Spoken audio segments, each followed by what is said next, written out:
Okay, you're going to take apart your wheel. You're going to put your key in like that and just leverage it out. Take your satellite spacer, your axle, and your screw. Set those aside.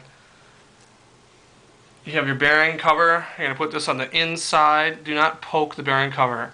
Do not puncture it. Just inside or outside and leverage it out like that. Lay it down. I use a dental pick with a flattened tip so they don't damage or poke holes or puncture the nylon bearing retainer. And I just push the bearing retainer out. Like that. So there's a bearing retainer, there's a cover.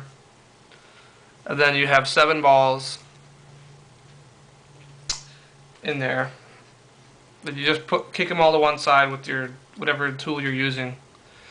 And then you're going to bend this middle inner race outward. You're going to bend it away. See where all the balls are? Move your hand. You're going to see these balls all on one side. And then you're just going to bend this right here, just like that, into a container so you don't lose your balls. You're going to bend it. Everything will come apart, just like that. So now you have your outer race, your inner race, and 7 bearings. What you're going to do now, you're going to take every metal part that you have, including the bearing balls, the inner and outer race, the axle screw, and the satellite spacer that's in between the wheel. It's in between. There's 2 bearings. There's one on either side. You're going to put that all in a container. A Powerade container works the best. It has a big lid on it so you can fit all these parts in there. Smaller containers like regular pop bottles don't really fit these things in there. So the Powerade container works best. You fill that with acetone. Acetone works perfectly. It doesn't make your fingers stink forever like gasoline does. You can wash your hands and your hands won't stink. This works perfectly. It cuts the grease and everything off. It cleans them very well. You can't really do better than acetone, and you can get this anywhere. You put that all in that bottle and you shake it up. You just shake it for a period of time. The bearings, any metal parts that are associated with it, you just shake it around for a while. You're going to see a lot of sediment, a lot of metal flakes floating around in there. And then you're going to dump that out. And you're going to put in some fresh acetone and you're going to do it again. Once you've done that, take your nylon bearing retainers and your rubber covers and throw those in with the acetone and shake those around for a minute. You don't want to be as intense with those, but you can easily clean these just the same. It works just as well. I mean, some people don't want to put acetone on here, but it's not going to hurt them. Anyone who says otherwise is crazy. Once you've done that, you dry your stuff out on a towel like this. You just lay it out. Acetone dries really easily. And literally will dry in like a minute. So you take your balls. This is important. This is how you put them back together. You put your cover on.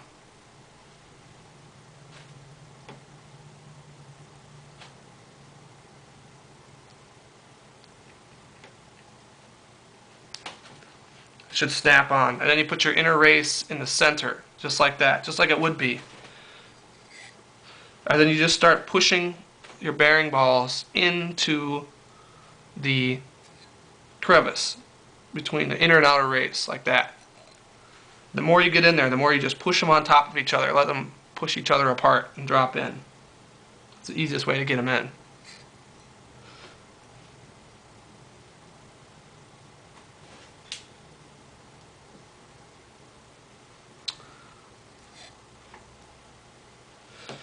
They won't be perfect.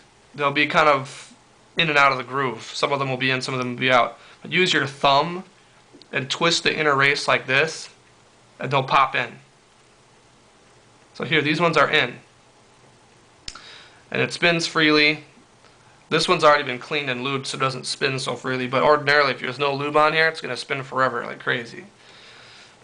Okay, hold the bottle upside down. Flick it like a syringe. Get the air out of there, because you don't want to be throwing bubbles on this thing. You want to have a consistent, each bearing has to have the same amount of oil. You're going to do 1 drop 1 drop of oil. That's it. Not 2, not 3, not 4. You're not going to drench this thing. It's not a lake. You just want 1 drop. These are very small. And the more you put on, the dirtier your wheels are going to get. I've already cleaned these. But even if you use a small amount, it's going to fly out of there because you're rollerblading and it's going fast. And it's going to coat this part of your wheel. And it's going to get all black. And that's going to get dirt and crud in your bearings. You don't want to attract any dust or dirt to them at all.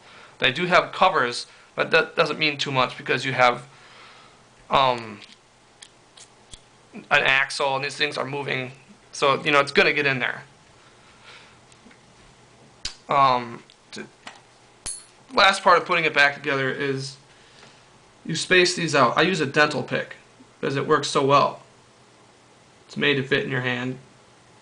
And I cut the tip off so it's not sharp so I don't ruin anything. Okay, once you got those roughly evened out, you're going to take your bearing retainer, your nylon bearing retainer, and you're just going to push.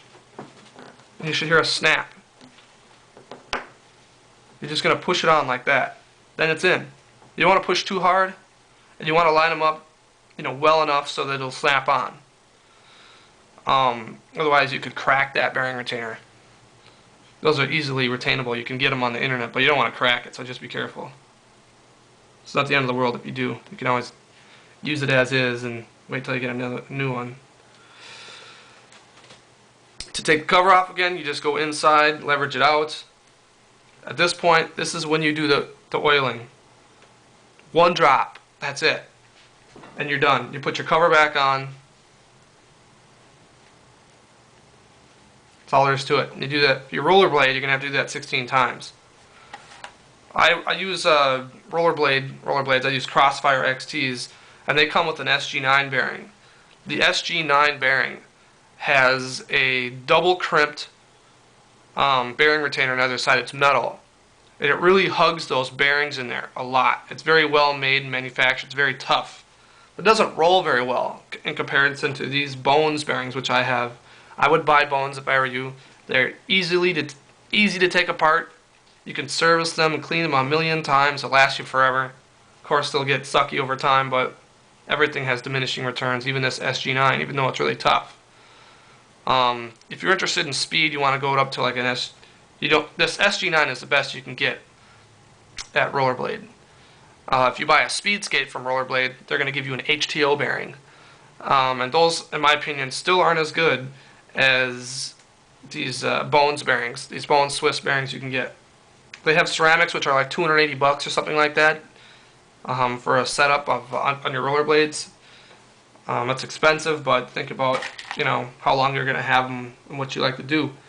But I took out these SG9s because they were packed with grease. They didn't roll very freely, and I like to go fast, so I got rid of these SG9s.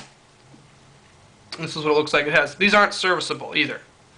So I basically ruined this one taking it apart. They have these metal covers on the outside that are crimped on. And once you take that off, it doesn't go back on because you have to destroy it to get it apart. So replace your SG9 bearings or whatever your blades come with something that you can take apart and clean. I'd recommend getting Bones Swiss. They're better. They roll better. They have ceramics too, if you can save up for that. Put your spacer back in.